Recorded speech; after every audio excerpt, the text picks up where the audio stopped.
Om Asato Ma Sadgamaya Tamaso Ma Jyotirgamaya Mrityorma Amritam Gamaya. Om Shanti Shanti Shanti. Today we are going to discuss Vedanta and neuroscience.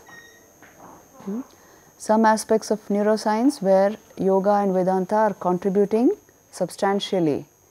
And this is the way we sort of combine the first person and third person perspectives so as to get a very solid chunk of knowledge. You know, you must have heard of the term neurophenomenology. Just today morning she was in the conference where I spoke. So we were discussing all these things, that how do we combine the first person and third person perspectives in order to get all possible knowledge on matters like mind management, consciousness, the brain science, how does it work, how does it function, the perceptive process, what is at the heart of it. We already studied some of this in these classes. See, basically it is analyzing human experience, how does it happen. Now, at the heart of any experience, you take any of your experiences. Let us just think about a few things. Think of a beautiful sunset. You are watching it. It produces such a calm state of mind. Think of a beautiful flower which simply moves you, which is red in color, bright. Any of these experiences, and think of the crispiness of French fries which you all like. Now you see, these are all experiences with you, right? Even when you imagine it, it is with a considerable investment of vital energy. It appears like an enlivened something to you. So they are, what exactly is the cause for experiences, what we have been studying, and you know the process which science tells you. It comes up to the functioning of the human brain, where the entire electromagnetic signal is falling on your the brain cortex, and the neurochemical reactions are happening, and somehow you happen to get a complete image or an experience of the thing which you are perceiving. Now to this, Yoga Vedanta is in addition adding that mind has suffered a modification due to that object, because you are taking in through multiple senses the experience of the object. Further modification, mind is always in a state of flux, and then consciousness is illumining the vritti in the mind due to that perception, and thus you are coming to know what that object is through a process of recognition. Many times you say, oh, this is that particular flower, you are able to recognize it. So this is how the perception is taking place. Few points which you should note here is mindfulness absolutely necessary, awareness absolutely necessary, otherwise you are not going to experience perception, you are not going to experience anything out of it. You may hold something in your memory, but if you are not experiencing it, what is the point? Life is about experience, isn't it? Now, what exactly is happening in your brain? This is also something which we should study a bit at least. See, simple electromagnetic radiation getting converted into an experience in your system. What is the brain doing all along these processes? We will go a little into the neuroscience of it. See, your brain has specialized neural cells called neurons. Yes, all of you have studied something of this in school days. And they have a number of, they create a dendritic tree which you call learning. There are axons, root-like connections called axons add on, and then at locations called synapses, and the whole, an entire network, an assembly of interconnected neuronal activity is going on at any point in your brain. This is the picture of your learning mechanism. I can show you a picture of it so that you understand better neurophysiologically how complex the process is. But it appears something easy for you because you are seeing it from the first person perspective. But neurophysiologically, please see, those matrix like assemblies there are your, that is what you call learning, the neural networks which your neurons have made, and a single neuron looks like that. So, the neuronal activity in your brain, what does it do? It creates the neural pathways which are part of your learning process, and this has given us what is called evolutionary priority, the evolutionary edge, that you are able to consciously create the kind of neural pathways you want. There is a self interconnecting the entire process.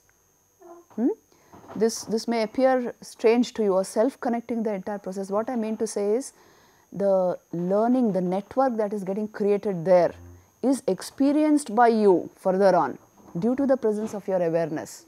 So, awareness is participatory, in the sense your mental awareness is invested in your thought process, in your learning mechanism.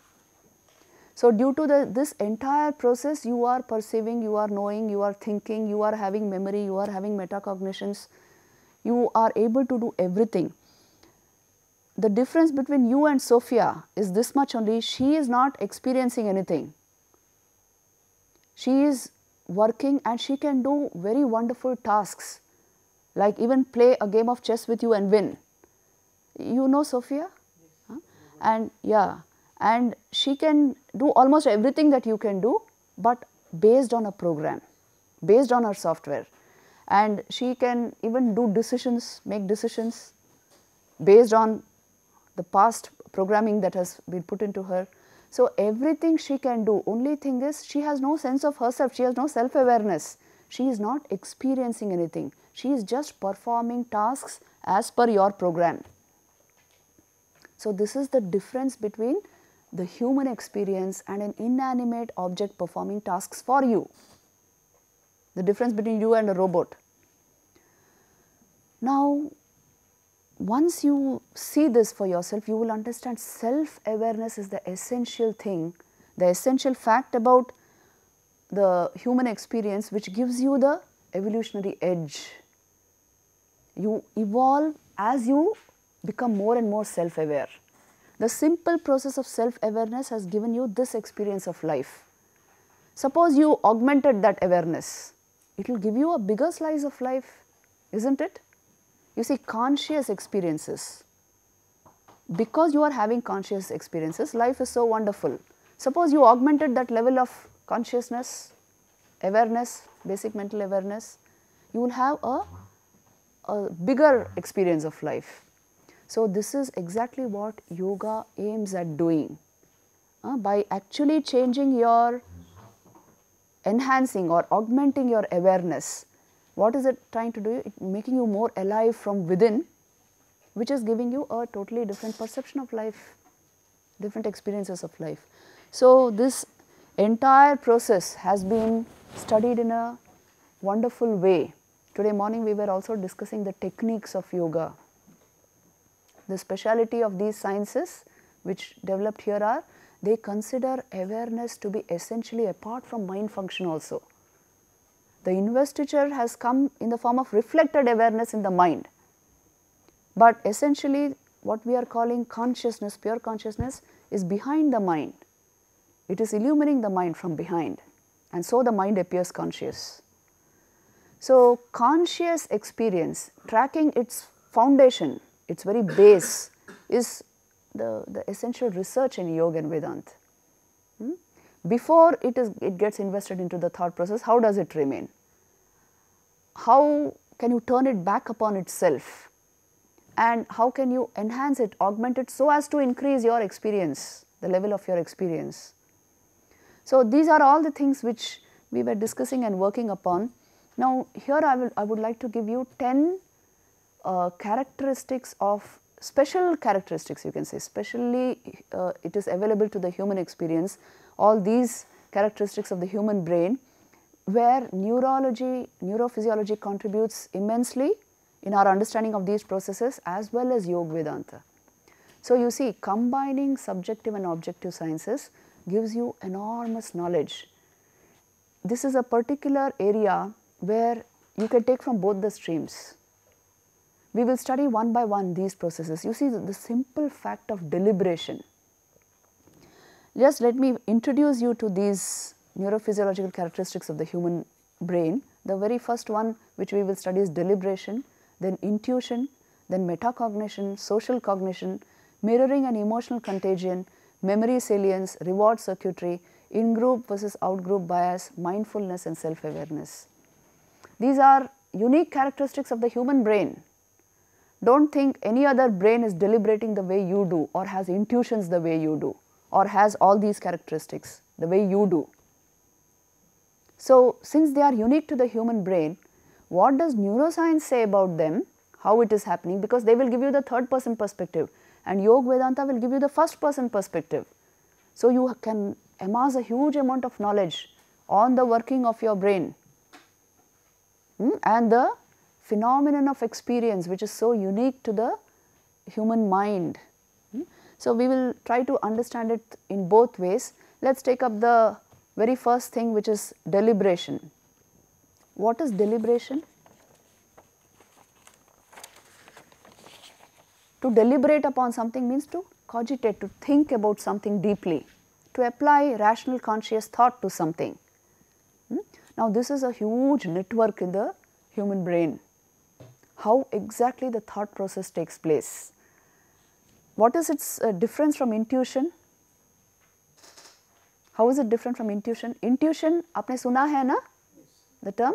It means knowing something by insight without deliberation. So, these two have to be studied together.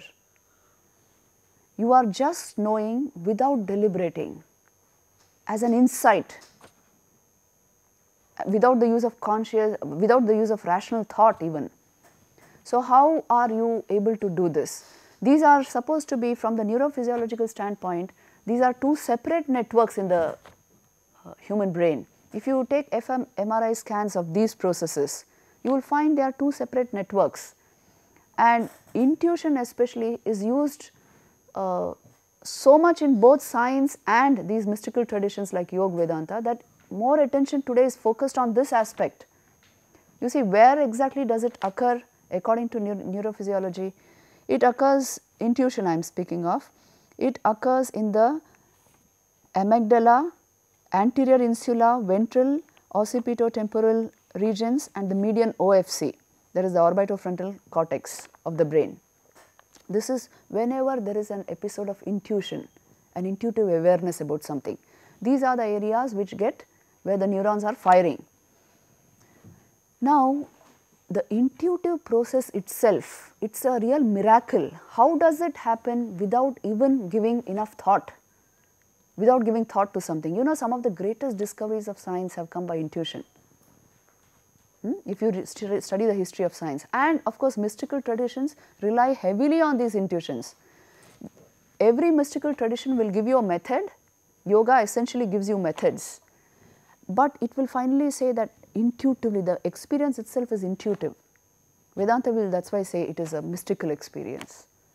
So, through a process of deliberation, you can come to a point where you have a flashing intuition. That is the point. So, since both of these, an unsolicited insight as it were, undeliberated insight, since you arrive at this point, what is happening in neurophysiology is fully they are not able to explain these pathways of intuition. The study is going on still. A lot of research is going on this, because this is a very important point for both the scientists and the mystics. In yoga and Vedanta, you have certain wonderful observations which I would like to tell you. See, it is a matter of which has intrigued both philosophers and scientists, but where yoga has to contribute here is, it will tell you the gap that you feel when you are analyzing experience. It is because you have not understood the connection between this hardware and software. The brain functions like a hardware, I told you. What is happening correspondingly in the mind, that is little understood. So, some kind of a penetrative insight, that is why you need a foothold outside the normal processes of the mind and the brain. Many scientists have commented on this, you know, and I told you about George Wall's statement. He said that to solve the major mysteries of science, you need a foothold outside science. You need a foothold in the infinite actually to throw light on this. So, this comes only by the power of intuition, how exactly it is taking place. Even in the great mystical traditions of both the East and the West, they are giving you analytical tools as well as pointing out to the fact that the ultimate experience is intuitive, it is mystical. You just arrive at the truth directly without a process even. I discussed one or two of the deliberate analytical tools with you initially. Do you remember? Like for example, you have a sense of I persisting all the time, although your body and mind has changed immensely. Right from the time you are born, the sense of I-ness remains with us, the same I, although everything about us has changed. Now this is an analytical tool to help you understand there is a continuum running through you. Consciousness is the continuum. Even mind activity is fragmented, isn't it? But consciousness is always a continuum. Now this is if you analyze this, how this experience takes place, you will come to this understanding. But if you still are asking for the experience of it, some people come to the insight through the deliberation directly. But if you are still asking for an experience, then you have to build up your intuition. This is what they will tell you through some form of yogic method which is given. So like this, a number of analytical tools are available in our scriptures.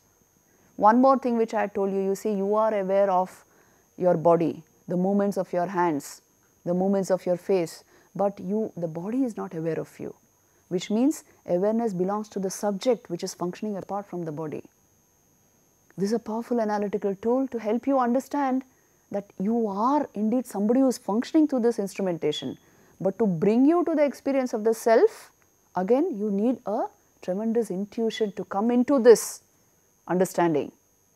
So you can combine these two networks. That is why from the Yoga Vedanta standpoint, they are not two separate networks. They complement each other and they will help each other. If you develop your analytical tools, at some point there will be a flashing intuition into the heart of reality. So this is something we can understand from both the neuroscientific and Yoga Vedanta standpoints regarding deliberation and intuition. Let us take up the next one, which is metacognition. What is metacognition? It is thinking about your thinking. And you don't just think linearly, in metacognition, you think from all possible angles. You take all perspectives, motivations, assumptions, possible biases into consideration, and you are thinking.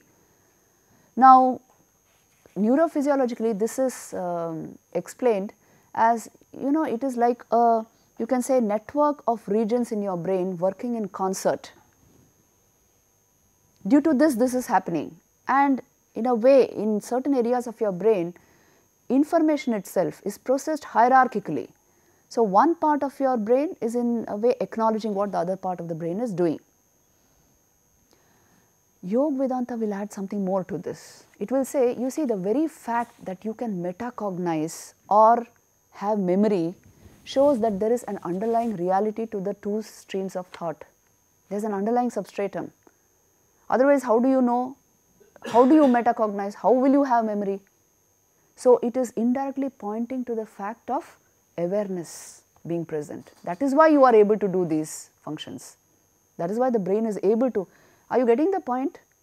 Metacognition, thinking about thinking, unless there is a common factor to the two streams of thought, how can it be possible? This is what they are pointing out to. And something more they will add to this. How do you know you are thinking about your thinking? The fact of metacognition.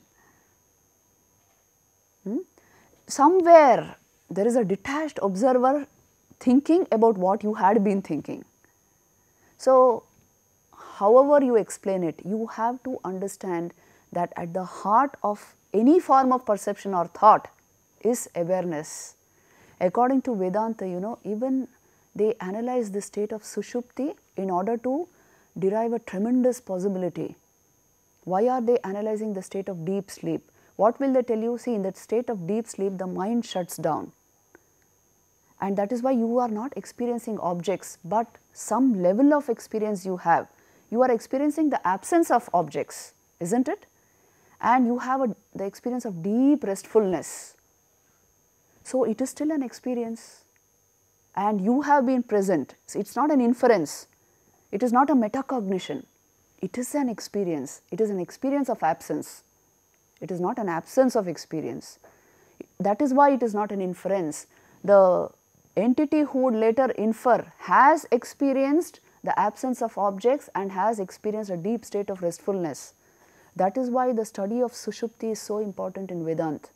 It is pointing to something far more fundamental to your thought activity. Isn't it?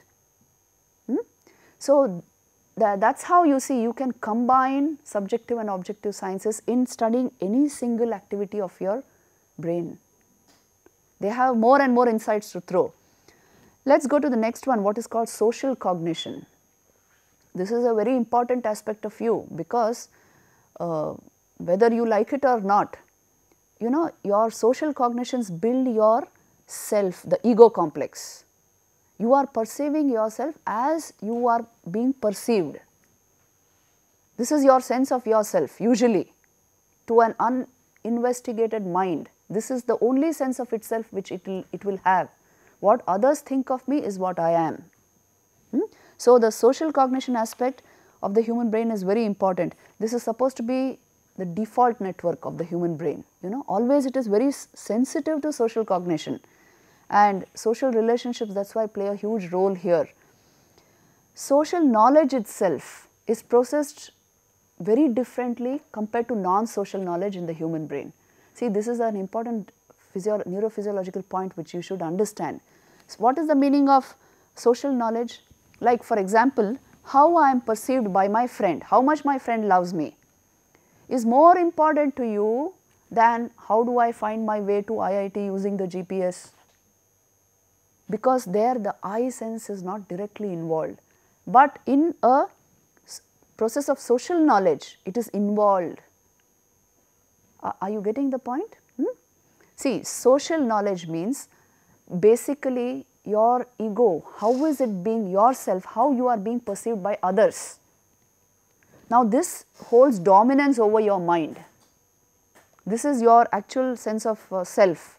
I am repeating the thing because you must catch the point exactly. Now, this holds such dominance over your brain that non-social knowledge, like finding your way somewhere or some information, the mathematics that you do, physical laws which you understand, all this becomes secondary compared to my social cognition. This is how your brain takes it. So, why even social pain, you know, suppose you suffer an embarrassment or somebody insults you, that is equivalent in neurochemical intensity to actual pain of getting beaten or getting tortured. It is equivalent in neurochemical intensity to that. Why? This is the way your brain takes it. That is why social cognition is such an important aspect of you. It is important to understand it. Now, Yoga Vedanta also understands the validity of this, because as long as the self is not recognized, you are functioning as an ego. The ego complex is very active and it is built on social cognition. So, understanding this, it survives on networking. That is why mental networking, your concept of yourself is what others are thinking about you.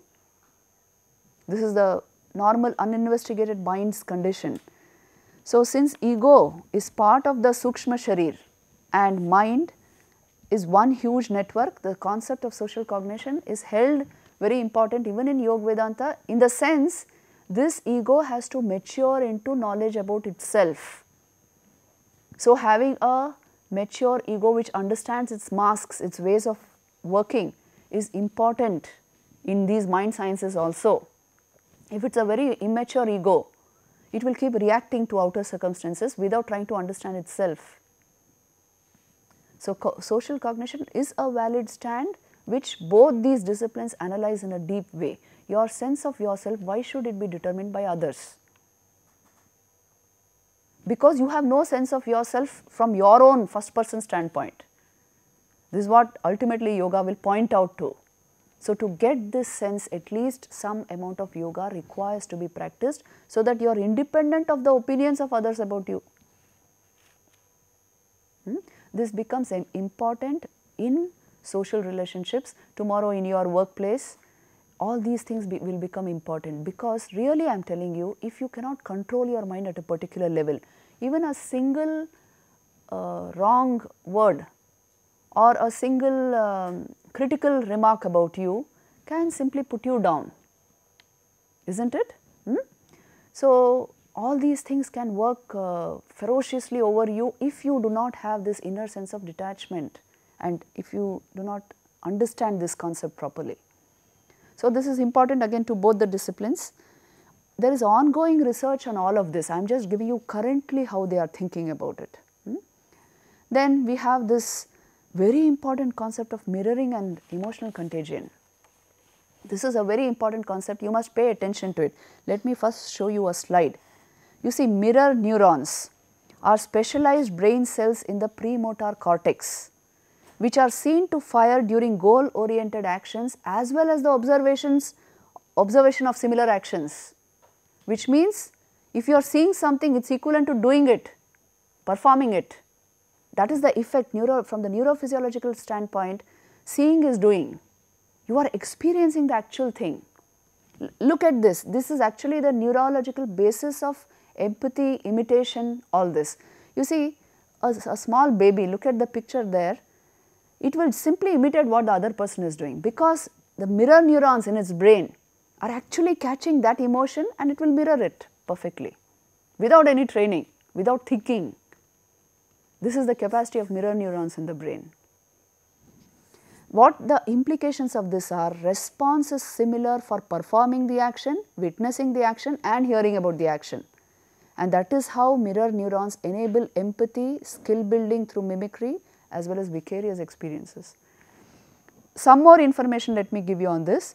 See, observation of an action due to the presence of mirror neurons automatically triggers its simulation. Thus, mirror neurons provide a neural basis for all empathetic processes. The mirror neuron system is active when a person performs an action as well as when he only witnesses an action being performed. In essence, this mirror neuron system explains why a person may wince when he sees another person being beaten. You have experienced this? Somebody is suffering something, but you also feel very shaken. You saw a very beautiful scene in a movie, you feel a happy state of mind. In fact, the fact why you have gone to a movie is to experience the emotions going on there. So, it is due to the activity of your mirror neurons. It explains empathy actually.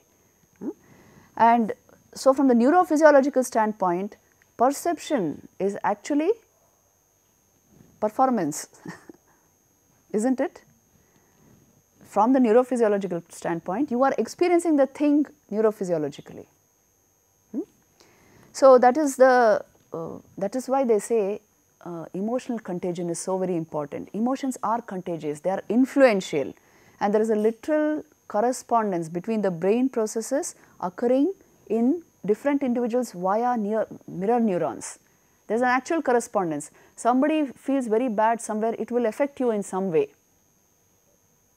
due to this mirror neuron effect. So, now this mirror neurons have been deeply understood in yoga psychology also. They have not given them the term mirror neurons, but the importance of, I always told you, the senses, the intake through the senses decides the nature of your mind. It will decide the content of your mind. Why? You will mirror what you have been seeing. After some time, it becomes part of your being. So, this is based on, you see, you have the perfect neurophysiological correlate for this aspect of your being, this aspect of your experience through the mirror neurons. That is why careful ways of living. You can either use your mind as a gold mine, you can make it a gold mine, or you can make it a dustbin. You can make it anything. In our culture, there have been a number of stories on this. You see, let me tell you a story here for you to understand. If you keep focused on right things, you will actually become like that. There was a prince whose father had a huge kingdom, and this prince was growing up, he will become the next king. The only problem with this prince was he was physically very weak. very, very weak. He looked like a small boy and no energy and very thin and not putting up weight, and nobody could find out what is the problem with him. They tried all sorts of Ayurveda and whatever was available, but nothing worked on him. So the king was very worried. How will this boy manage this kingdom tomorrow if his health remains like this? So he called all the courtiers, he called meetings of the doctors available at that time, all that. And then one wise courtier advised him, you see, you just make a huge image of Hanumanji and put it in his room. So after 1 month or so, huge idol of Hanumanji was put in that child's room, in the prince's room, and every day, because he was already of a devotional nature, he would see and he would, that the impact of that image on his mind, you see that well developed muscular body and absolutely strong biceps and the look of confidence and devotion on the face, all this affected his mind so much that within a month's time, after this his health started improving. His health became better and better because he looked upon him as the ideal. The impact on the mind becomes such by your exposures, by whatever you, that is why, you know, role models become very important. They actually change your neural chemistry, and through the mirror neuron effect, they will change your behavior. What do you take as your role models? What do you adore and value in life? It is, tomorrow you are going to be like that. So all this becomes very important due to this mirror neuron mechanism of the human brain. This is so widely spread, and the boy actually developed the characteristics of great physical strength. He developed a wonderful body, a strong mind. So he became like his ideal. That is why it is always said that keep a high ideal in front of you and you will become like that. Now in Yoga Vedanta, you know, this has been a common experience with all mystics, that they feel themselves to be in others.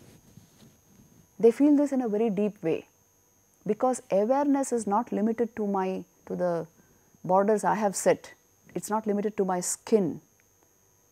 Things are outside my skin, but they are not outside my awareness. So when you come alive to that awareness, when it becomes a fact and a reality for you, you perceive the other person as me in another form. The same awareness functioning through another body and mind. This is how you perceive it. So they feel a deep sense of interconnectedness and unity with all of creation. You know, this is an actual fact and experience in the life of mystics. Once, let me tell you this incident. You know, Vivekananda was in his monastery in Belur, and he was in his room. In the room next to his was another brother disciple called Vijnananand. And Vivekananda, it so happened Vijnananand got up around 2 o'clock that night, and he came out into the portico. He saw Vivekananda also pacing there, and he asked Swamiji that why you didn't sleep. And Swamiji said, I could not sleep. I was sleeping well when I got a sudden shock and I woke up.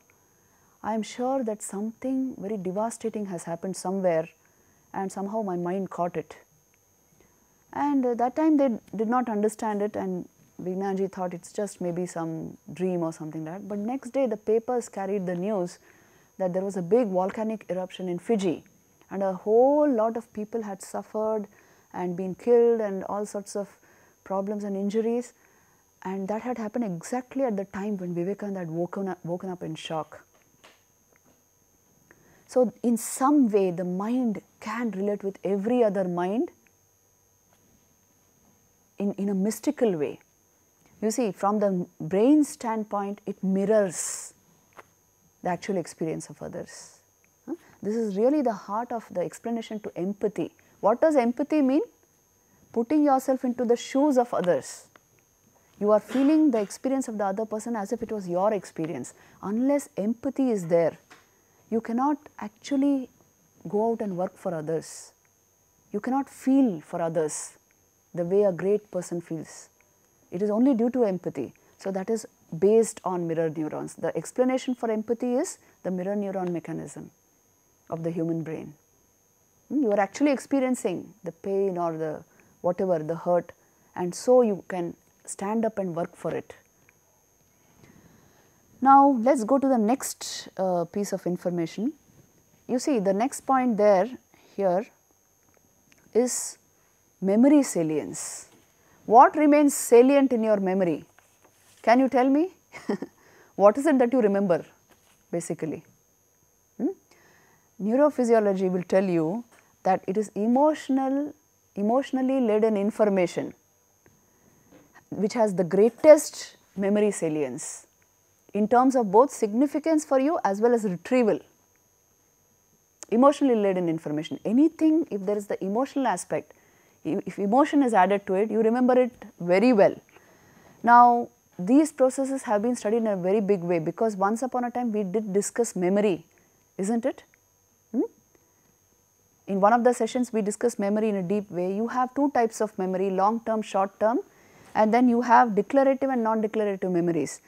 Declarative memories are what are consciously accessible, like for example episodic and semantic memories. Episodic memories are autobiographical in nature, snapshots of your personal past, and semantic memories are facts about you and about others which may not be autobiographical even.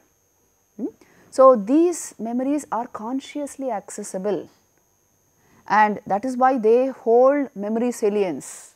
In your mind, these are the things which will dominate. Even if you have a whole lot of information in your mind, what are the things which will dominate? They are telling you something very important. Please try to understand this point. What is it that is going to dominate your mental field? Memory salience is going to. What are the factors for memory salience? Yes, emotions. So, these will always remain salient in your mind, and especially the episodic and semantic memory systems. These two types of memory will always be salient. Now, how does Yoga Vedanta see memory? As recycled conscious thought. We have discussed this earlier. You take in something, becomes a vritti, goes to the subconscious, becomes sanskar, comes out as memory. Now, memory is not just, most of your thought is memory, not just that, memory is so very significant for you because it is in the form of remembrance of a past event. It points to something very deep. If you in the present are able to remember a past event, again there is a common factor between the two events. The common factor is you, the awareness. This is there in the Brahma Sutras. The immutability of the cognizer of memory is fact that awareness underlies the entire thought process. So, if you think deeply and see, this is indeed a fact. What more does it tell you about memory? Yoga gives you this very important equation that because your mental awareness is dominated by memory, you do not feel it. So, in a way, if you want to feel awareness through the process of yoga, you must separate it from memory. You must extract it from the clutches of memory. That is why stop thought. Try to practice it in some way so that you are able to access the foundation of the thinking process. Try to find an insight into that. So, this is the normal process given. These are all the important points about memory which only the yogic sciences can point out to, because they have invented techniques to take you there. They are not just giving you ideas, they are actually giving you techniques. How to get there? There is a process, do it this way. Today morning also we were discussing the techniques.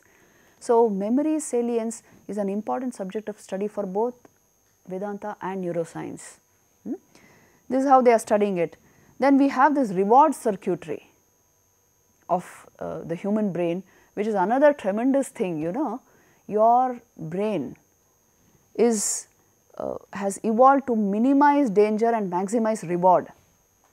There are circuits which are actually called dopaminergic circuits, which are based on the release of dopamine, which is an important neurotransmitter. In fact, it is the physical correlate of the sense of pleasure that you feel. The feel good experience, the physical correlate, neurophysical correlate is called dopamine. Now, there are these circuits which decide, it is actually this neurotransmitter which decides your preferred courses of action, the choices you will make, and the lessons you have learned, the beliefs you hold. To many people, you see, the unexplored, uninvestigated mind will fall for all this. Your choice of things will be decided by this dopaminergic circuit only. How much pleasure does it give me? That is its value. So, this is how the brain by itself will function. So, what Yoga Vedanta has to add to this is, the conscious mind has this capacity to stop this circuitry, to create a value system where you are not given to follow this circuit. See, I told you the difference between Shreyas and Preyas, isn't it? The good and the pleasurable, the preferable and the pleasurable. Many times when making a choice, this will be the essential choice you need to make. Now, if you have not explored the inner dimensions of your being, you can always fall for what is immediately pleasurable with consequent reactions later on. But if you are trained in yoga, immediately you will see it for what it is. So, this dopaminergic circuit does not have its hold over you. This reward circuitry, Yoga Vedanta will say, has to be broken for you to make the right decisions. Otherwise, you are only going by the reward. And that is why in scriptures like the Bhagavad Gita, they will tell you, drop the necessity, the intention, the feel for the reward itself. If you want to live a value based life and make the right choices, right decisions in your life, build your life, evolve your life, you must stop expectation at this level. One little thing giving me a bit of pleasure for a few seconds, should I compromise my values over that thing? This is where Yoga Vedanta is invaluable. It will tell you, never compromise values for emotions. You can break this entire circuitry and remain independent of it. This is the great thing about which we should understand about. That is why non-expectation, Bhagavad Gita expresses it very openly. Karmanneva adhikaraste ma phaleshu kadachana. Don't expect results from what actions you perform. Why? Otherwise, you will fall into this circuitry and it is addictive. It will only make you chase pleasure, not what is good. Now, this basic knowledge we are not giving our youngsters. So, after a lot of trial and error, you come back to this understanding. But basically, if you understand this, you see, neurochemistry, neurophysiology can only give you what is happening in your brain. Yoga Vedanta will give you, as a result of what is happening in your brain, how is your mind functioning, how is your awareness getting blocked or getting revealed, how is it affecting your human experience, so what you should do about it. This entire knowledge comes from this. A value system can be created out of this. We leave it to you to create your values, but essentially you must understand the mechanisms, how they are functioning. There is a simple story which points out to this. Let me just tell you that story for 2-3 minutes. See, there was a king who was absolutely frustrated in being a king, because the responsibilities, the entire owners of the kingdom, the sense of stress he used to feel was enormous, because he is responsible for almost everything. He was a very sincere person. And he said that because I am the king, any kind of injustice taking place also I will suffer, it will be my karma, it will be my doing in some way. And so, I do not want so many responsibilities at all. I do not want to be the king. But he was such an ideal king that nobody was prepared to allow him to go. So, one day what he did, he quietly called his guru and told him, see, I give this entire kingdom to you. You please take care of all the affairs of this kingdom. I will go away maybe to the neighboring kingdom, take up some small job there, and I will practice my Yoga Vedanta, my Dhyan and all this. My mind is in all this. I do not want to manage all this kingdom and all this. Then the guru told him, okay, then in that case, the guru understood his state of mind. So, he said, see, will you do one work for me? You can do this, I will take the responsibility of your kingdom, but this one work I want you to do. And the king said, what is it? He said, I will put you in the form of a trustee of this kingdom. You will run this kingdom for me, not for yourself. You are no more king. I am the king, you are my trustee. You know, trusteeship management is a very huge thing. Any company has no single owner. There will be a number of trustees and then shareholders, right? So, they are not owners, they are running the show, and neither is the capital invested in any single person. So, also if you take charge of something and work as a trustee there, you know, you will not get as stressed out as if you were in charge of the entire thing. You were the owner of the entire thing, it belonged to you, no such thing. So, understanding that work can be performed in this way without expectation, without identity coming in there, without attributing things to yourself, this is the non-expectation that Bhagavad Gita and all these scriptures speak of. When you function like that, what happens is these circuitry in your mind, the reward circuitry in your mind gets confused. It will not function in that way at all. It will function in the neural pathways which you create are those of non-expectation of reward. As a result, what will happen? Deep level detachment comes. You actually fashion your brain through your mind, I told you, isn't it? You can rewire your neural pathways through your mind, through your thoughts. So, if this basically we are able to digest that I do not function as the owner of something, I function in the form of as a service you are doing it, then it will not affect you in wrong ways, you will not get stressed out by it. So, this is a possibility. Non-expectation is a very huge virtue in our culture. So, basically it is hitting on this circuit.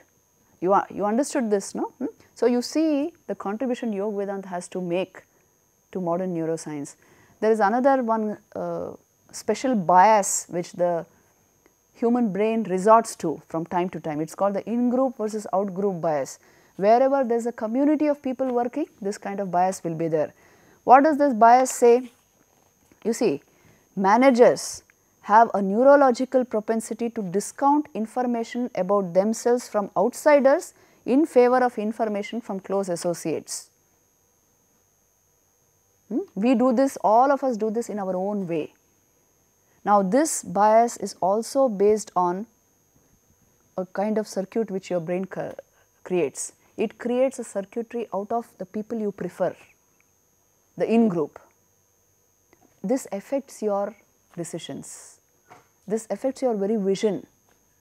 So, again circuits like these have to be reoriented, rewired through thoughts. There should be no in-group, out-group as such. Knowledge is knowledge, and if at all you are listening to a preferred group, it should be a group which is positive, isn't it? There is no in-group, out-group about it, a group which is positive. Anybody who is giving you positive advice or good emotions, good thoughts, that is the person whom you can relate to without getting into unnecessary biases like this. Like this, there are many things which neuroscience has one particular outlook and Yoga Vedanta has an outlook which adds on to this. It can give you a total knowledge of the subject being studied. Now, the most important two skills of the brain which should be very high on actually the management development agenda are these last two skills, which are mindfulness and self-awareness. This is the basic unique capacity of the human mind which makes us what we are. What is mindfulness?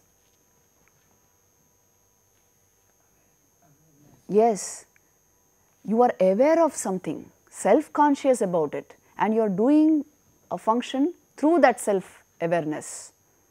If you are not mindful of something, if your mind is not there, your senses may be there, it does not matter. You are looking at something but you are not seeing it because your mind is elsewhere.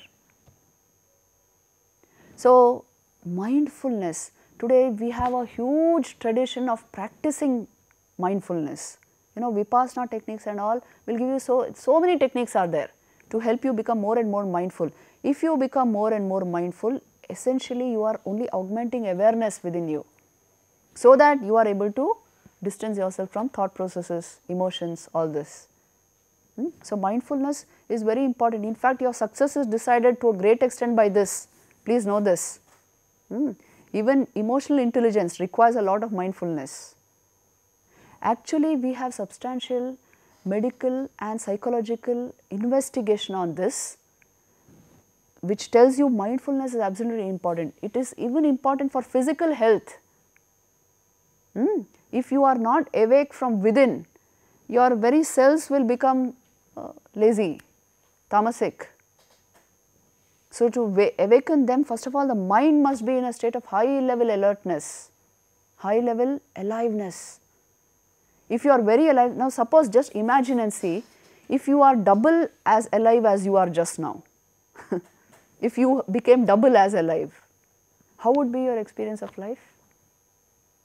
Double as beautiful as it is. So, that is why it is important to develop mindfulness. Then you have self-awareness, which is, you see, the essential processes of metacognition and all this, they are all possible because there is self-awareness in the human being. No, to pause about, when you are thinking, to pause a bit and think about what you are thinking is a uniquely human capacity. It is only possible due to self-awareness. So, the more this awareness is enhanced, you actually, you charge up your brain, as it were. It will function in a wonderful way for you if these basic things are well taken care of. What is the basic thing about the human mind? That fundamentally your thoughts are floating on awareness. That has to be brought into the forefront. Then only your psychological reality will not be prominent. The existential reality has come to the forefront. The essential you has come to the forefront, so the instrument of the mind can be handled very well. So, this is something which again and again the mind sciences, especially in the Eastern traditions, will keep telling you that there are ways to do this. Even Buddhism recommends a whole lot of techniques to arrive at this. Any mystical tradition, even in the West, works like Philokalia, the Way of the Pilgrim is a small book. All these books will give you this very special technique called the mind in the heart. It is actually a yogic technique. If you keep your attention at the heart center, awareness in a way is continuous. Awareness comes into full blossom. So, like this small techniques which may appear mystical, mystical does not mean mysterious. Mystical means something beyond the normal, which maybe you have not tried, so it is appearing mystical, but if you try it, it becomes natural.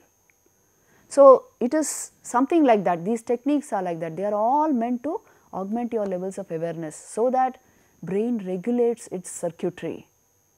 Brain functions as you would have it function, and it affects the entire system.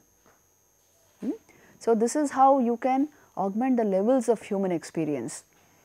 Since we have already said at the heart of all human experience is consciousness, I would just like to tell you one basic thing about consciousness, and we will end today's session.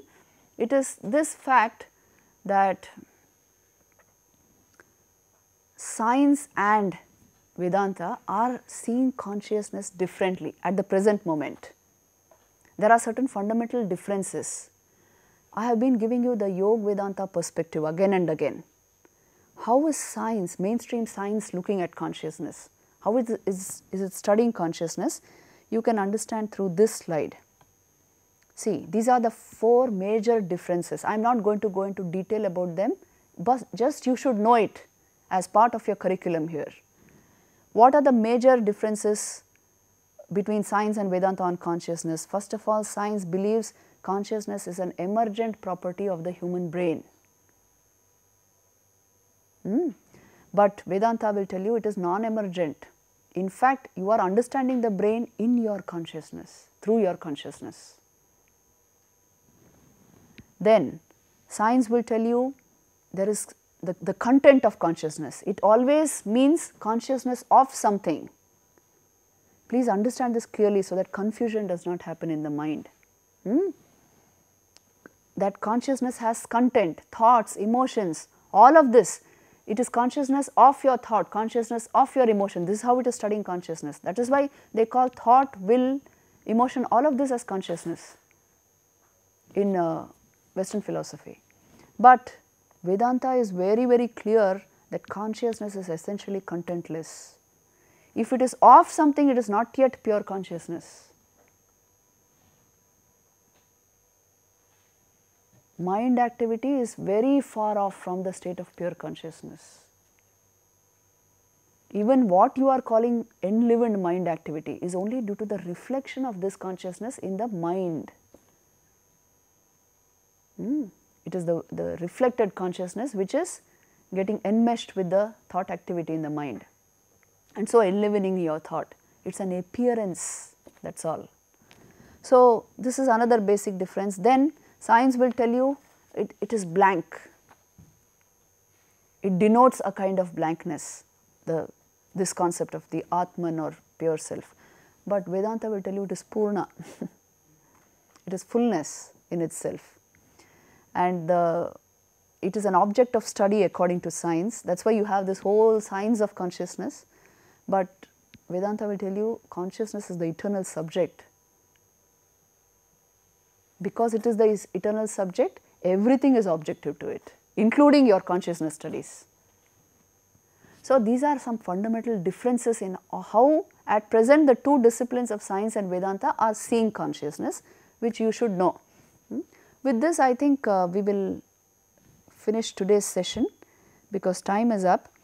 Next session, you have asked about Gayatri Mantra, so we will take that up because next session is actually on the methodology, methods. It will be on Friday. Yeah, it will be on Friday. Friday same time, and we will take the Gayatri Mantra as one method to come to this understanding of Vedanta. Thank you.